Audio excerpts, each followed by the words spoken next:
नमस्कार दोस्तों, YouTube के एग्री टेक चैनल पे आप सभी का स्वागत है।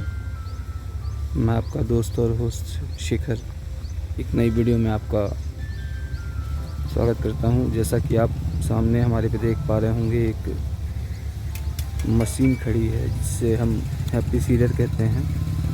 पहले सीड ड्रिल से गेहूं की बुआई हम लोग करते थे, लेकिन वो मशीन थोड़ा सा आउटडेटेड हो गई। अभी ये एक नई मशीन मार्केट में आई है हैप्पी सीडर के नाम से, और पिछली बार भी हम लोगों ने इससे गेहूं की बुआई की थी और जिसका रिज़ल्ट जो है वो काफ़ी इफ़ेक्टफुल रहा। तो थोड़ा सा मैं आपको मशीन का ओवरव्यू दे देता हूँ। ये एग्जैक्ट मशीन जो है वो देखने में कैसी लगती है। अभी ये क्योंकि सुबह का टाइम है तो थोड़ी सी मशीन की साफ़ सफाई चल रही है।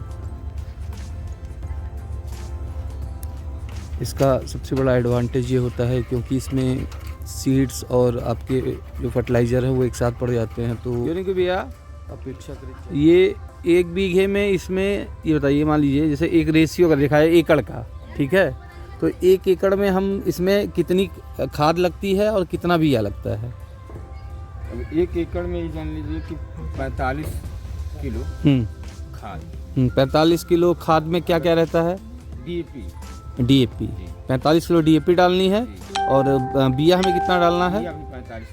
45 किलो बिये में मतलब हम 1 एकड़ आराम से बो लेंगे। और अगर मान लीजिए यही काम इंजीत हम लोगों को मैनुअली करना रहे जैसे तो कितना बिया और खाद लग जाएगी? कितने खेत में? 60। मतलब उसमें जो है आपके कहने का यही मतलब है कि 60 किलो बिया लगेगा तो, और 15 ही किलो आपकी खाद बच जा रही है 1 एकड़ में। जुताई बच जा रही है। तो कुछ इस प्रकार से ये वर्क करता है। जैसे कि मैंने आपको पहले ही बताया कि मैं कोई प्रोफेशनल फार्मर नहीं हूँ, लेकिन हमारे बीच में प्रोफेशनल फार्मर खड़े हैं जिनका पूरा जीवन इसी फार्मिंग में बीता है। तो मैंने उनसे एक ओवरव्यू लिया कि अगर मान लीजिए इसी चीज़ को हम मैनुअली करते हैं तो कितना टाइम और अच्छा भैया इसमें टाइम कितना लगता है 1 एकड़ बोने में? 1 एकड़ बोने में जैसे ये है कि मतलब खेत के ऊपर डिपेंड करता है कि मतलब कैसा खेत है कैसा नहीं है। कहीं गीला पड़ जाता है, कहीं मान लीजिए जो संथल होती है काफ़ी कंपाइन मतलब ज़्यादा गिरा देती है, तो वहाँ थोड़ी ये है कि समय लगता है। फिर भी एक अगर हम पकड़ के चलें उसको तो 1 घंटा 45 मिनट 1 घंटे 45 मिनट 1 घंटा है। और अगर वही हम मैन पावर से कराएं 1 एकड़ तो कितना टाइम लगेगा? तो फिर हमारे ख्याल से 1 दिन से ज़्यादा लग जाएगा। हाँ 3 घंटा। अच्छा, इसका आप लोग पर एकड़ के हिसाब से मतलब चार्ज कैसे करते हैं? 600 रुपये बीघा 1800 रुपये 1 एकड़ का। तो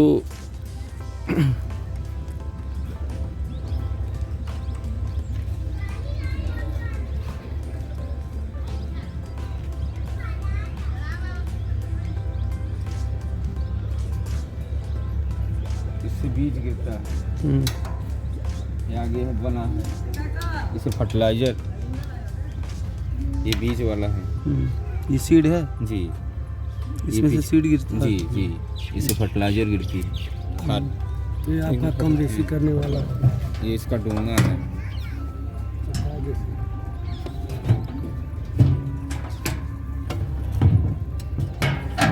भैया ये तो मित्रों कुछ इस प्रकार से इसका जो डोंगा है हम आपको दिखाते हैं। ये है, इसमें 2 चैम्बर्स बने हुए हैं, आप जैसा कि देख पा रहे होंगे। इसमें 2 चैम्बर्स ऑलरेडी दिए हुए हैं और आप देख पा रहे होंगे कि एक चैम्बर में हल्का सा फर्टिलाइज़र भी पड़ा हुआ है। इसमें हमारा सीड जाएगा इस चैम्बर में और इस चैम्बर में हमारा फर्टिलाइज़र जाएगा और इस तरीके से बुआई होगी। इससे बुआई होते समय मैं फिर अभी इस वीडियो को आगे कंटिन्यू करते हुए इससे बुआई कैसे होती है मैं वो भी आपको दिखाता हूँ। इससे पहले जो बुआई के लिए यूज़ होता था वो सीड ड्रिल होता था, वो आउटडेटेड हो चुका और काफ़ी उसमें प्रॉब्लम्स भी आने लगी। तो सरकार ने यूपी गवर्नमेंट ने एक नई योजना के तहत इसको कृषि विभाग में लॉन्च किया है। अगर आप मैं इस योजना का जो डिटेल है वो डाल दूंगा डिस्क्रिप्शन में। आप अपने जिला कृषि अधिकारी से संपर्क करके ये बताइए कितने कितने का है ये सेटिंग वाला? अभी ये जान लीजिए कि हम इसमें बना है आंकड़ा, अगर पाँच पे करते हैं, 5 पे कितना गिरता है? 15 किलो गिरता है। हाँ, तो बोलिए आप। ये 5 पे अगर यहाँ बना है का निशान कि मतलब कितना बिया, ये अच्छा, मतलब बढ़ाने ये वाला है। ये चीज़ बीज को बढ़ाने वाली चीज़ है। मतलब आगे फर्टिलाइजर मतलब कितना ये बीज गिरना चाहिए जी वो फार्मर अपने हिसाब से डिसाइड कर सकता है। डिसाइड कर सकता है। बहुत लोग 20 किलो गिरवाते हैं, बहुत लोग 15 किलो गिरवाते हैं, बहुत लोग 12 किलो गिरवाते हैं। हाँ, और जैसा सीड के ऊपर होता है, सीड की भी कई तरह की वैरायटियाँ होती हैं। हाइब्रिड है तो हाइब्रिड है, या घर का कोई गेहूँ होता है, हाँ, तो उसमें ज़्यादा डालते होंगे लोग, डालते हैं। घर वाले गेहूं ज़्यादा डालते होंगे क्योंकि उसमें जर्मिनेशन ऑटोमेटिकली कम होता है। जनरेशन के ऊपर ही डिपेंड होता है, मतलब क्या है उसका रीजन, कैसा जानते हैं कैसा नहीं, जमाव के ऊपर डिपेंड होता है। ये बीज को घटाने बढ़ाने का काम करता है। जी। अच्छा, एक ही सॉफ्ट से आप मतलब चाहे उस सॉफ्ट से कर लें चाहे इस सॉफ्ट से कर लें? नहीं वो फर्टिलाइजर का है। अच्छा, वो फर्टिलाइजर वाला है। ये अच्छा, ये सीड का है। अलग अलग कंपनियां अपनी अलग अलग थीम बनाई हो, इस तरह से काम जैसे कि ये देख रहे हैं हमारे पास अभी ये जो सीड ड्रिल है ये फील्ड किंग कंपनी का है। तो कंपनी वाइज आपको प्रोडक्ट्स में थोड़ा सा चेंजिंग देखने को मिल सकता है, लेकिन बेस जो काम है सबका वो लगभग यही है। अभी ये बीज का काम करता है, ये गिराने का काम करता है। ये जब पहिया गिरी जाएगी तभी ये बीज गिराने का काम करेगा। अभी वो तो हम लोग खेत में जब चलेंगे तो वो किया ही जाएगा, उसमें क्या दिक्कत है। काम करता है बीज का। ये पहिया जब चलेगी तभी बीज गिरेगी। ये पहिया ये आगे ट्रैक्टर जब चलेगी तो इस तरह से चलता है। और ये गहराई का काम करता है, मतलब कितनी गहराई होनी चाहिए, ये गहराई पे डिपेंड करता है। पीछे ये बना मतलब कितना आपको डीप ले जाना है, कितनी डीप ले जानी है, कितनी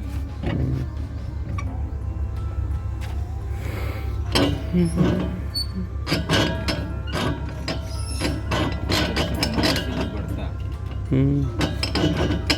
हाइड्रोलिक सिस्टम है। ये छोटे छोटे लीवर कहें क्या है? ये जैसे ये बना हो कि कोई बीज बड़ी हो या फंसनी हो, साफ करनी हो, तो इसको हम इस तरह से नीचे करके इसको मतलब ये गैपिंग बढ़ा देते हो। चना हुआ, मटर होगा, अच्छा, जैसे मोटे दाने के लिए। मोटे दाने के लिए बेसिकली वहाँ से आप एडजस्ट करके जी उसकी बुआई कर सकते हैं। हम इसमें सरसों भी बो देते हैं। अच्छा अच्छा, मतलब बुआई कर देते हैं, जो कि स्पेशल ये बनी हो तो सिर्फ गेहूं के लिए। लेकिन हम मतलब अपने तौर तरीके से इसमें धान, इंडियन जुगाड़, हाँ, इसको कहते हैं इंडियन जुगाड़। जुगाड़, इंडियन जुगाड़। धान भी बोया जाता है इससे। धान भी हम इससे बो लेते हैं। हाँ, भाई से बोल के जाती है। चना बोल लेते हैं, चना बोल लेते हैं, मटर बोल लेते हैं, सरसों भी बोल लेते हैं। कुछ इस प्रकार से।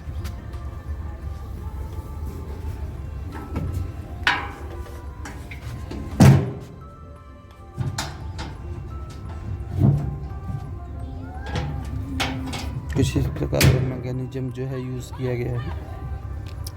ये सॉफ्ट जो है ये ट्रैक्टर में लगा हुआ, ये इस पूरी मशीन को ऑपरेट करता है। और ये मशीन जो है ये नीचे से जुताई भी करती है। इसका सबसे बड़ा जो एडवांटेज है मेरे हिसाब से वो ये है कि आप बिना जुते खेत में इससे आसानी से बुआई कर सकते हैं। तो जिसका सीधा इम्पैक्ट जो है वो आपके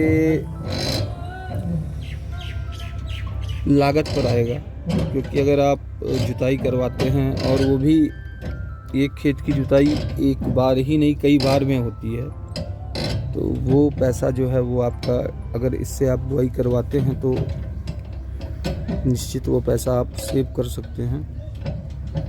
और इससे जो आपकी लागत है वो घटेगी और जब लागत घटेगी तो जन्मीन सी बात है कि मुनाफा बढ़ेगा।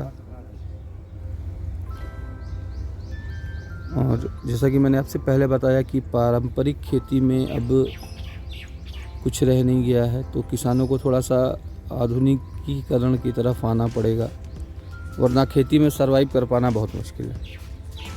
अगर आप अपने तौर तरीक़ों में चेंजिंग नहीं लाएंगे तो मुश्किल है खेती में आज के डेट में सरवाइव कर पाना। तो ये कुछ इस प्रकार से इस मशीन का ओवरव्यू है। अभी ये मशीन जब बुआई करेगी तो फिर आगे की वीडियो हम कंटिन्यू करेंगे। अब ये जैसा कि आप लोग देख पा रहे होंगे कि सीड जो है वो डोंगों में डाला जा रहा है और ये सीड जो हमारा है, इसमें डालते समय एक चीज को किसान भाइयों को ध्यान देना रहता है कि ये पूरा आपको इसमें फैला देना चाहिए, जिसकी वजह से जो लोड है वो बराबर पड़ा रहे।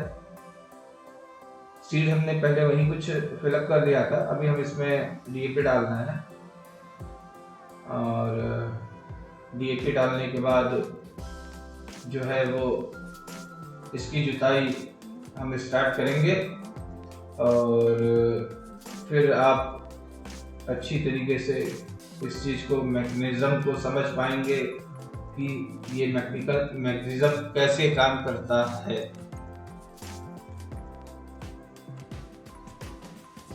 इसमें पहले हम लोगों ने 20 किलो जो गेहूँ का बीज है वो पहले ही डाल दिया था और इस फिर के हिसाब से 20 किलो का जो बीज है वो अभी आप जैसा भी देख पा रहे हैं कि हम अपने बीज वाली ट्रे में डाल रहे हैं। फर्टिलाइज़र हमारा पड़ चुका है, बीज हमारा पड़ रहा है। इसके बाद फिर हम सीधे आपको दिखाते हैं कि एग्जैक्ट ये बुआई कैसे करता है। और किसान भाइयों को मैं एक चीज़ बता देना चाहता हूँ कि क्योंकि थोड़ा सा ये खेत जो मेरा है उसमें नमी की कमी होने की वजह से मुझे थोड़ी जुताई करवानी पड़ी, वरना इसका सबसे अच्छा एडवांटेज जो मुझे लगा वो मैं आपको जब मेरे उस खेत में बुआई होगी तो मैं दिखाऊंगा। उस खेत में कंबाइन ने सिर्फ कटाई कर दी है और उसमें कोई भी जुताई अभी तक नहीं हुई है। तो जो सबसे हमारा मेन होता है पराली का, जैसा कि अभी आप जान रहे हैं कि पूरा विश्व, पूरा देश, पूरा सारे लोग इस अनवांटेड धुएं से परेशान हैं और कहीं ना कहीं ये किसानों के लाभ को भी कम करता है। तो इस चीज़ को हमें समझना पड़ेगा और समझने के साथ ये कुछ इसका हमें मैकेनिज्म निकालना पड़ेगा इसी तरीके का, जिस तरीके से हम कम से कम पराली जलाएं और कम पराली जलेगी तो प्रदूषण कम होगा। और सबसे बड़ी बात ये है कि जो हम पराली जलाते हैं तो कहीं ना कहीं वो हमारी मृदा मतलब मिट्टी को भी नुकसान करता है, क्योंकि वो आग है अगर वो जलती है तो वो जलाती है और वो जलाती है तो उसके साथ अगर आपकी अच्छी खराब कीट पतंगे या खराब चीज़ें होती हैं तो जो आपकी धरती को सूट करने वाली चीज़ें हैं वो भी डिस्ट्रॉय हो जाती हैं। तो किसानों भाइयों से मेरा यही आग्रह है कि मोस्टली वो इन सब चीज़ों को अवॉइड करें, पराली तो प्रयास करें न जलाएं। मैं समझता हूँ थोड़ा लंबा टास्क है, थोड़ा सा एक्सपेंसिव हो जाता है, लेकिन ये अगर आप इस मशीन का प्रयोग करके बुआई करवाएंगे गेहूँ की तो मेरे ख्याल से आपको पराली जलाने की कोई जरूरत नहीं पड़ेगी, जो मैं आगे आने वाली किसी वीडियो में आपको दिखाऊंगा। क्योंकि उस खेत में अभी थोड़ी सी नमी ज़्यादा थी और इस वजह से ये उस दिन जुताई हो नहीं पाई थी। तो बाकी का ये जो है ये फिलअप हो गया हमारा गेहूँ, अब हम बुआई के लिए स्टार्ट।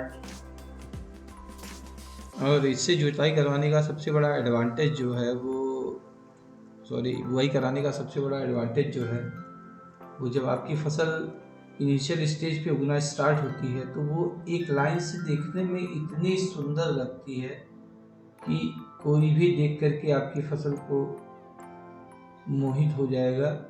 और क्योंकि किसान खुद बड़ी मेहनत से, बड़ी लगन से, बड़े परिश्रम से अपना पसीना लगा लगा करके उस फसल को सींचता है तो जब वो फसल उसके सामने लहलहाती है तो एज ए फार्मर होने के नाते मैं उस भावनाओं को थोड़ा सा महसूस कर सकता हूँ कि उस समय एक किसान के मन में क्या रहता होगा, वो क्या सोचता होगा। लेकिन निश्चित ही इससे जो बुआई होती है, जब हम लोग पहले छोटे छोटे थे पंजाब जाया करते थे तो वहाँ देखा करते थे लाइन से गेहूँ बोए कहते थे, तो हम लोगों के मन में बड़ी उत्सुकता रहती थी, अरे यार इतना लाइन से कैसे बोया रहता है।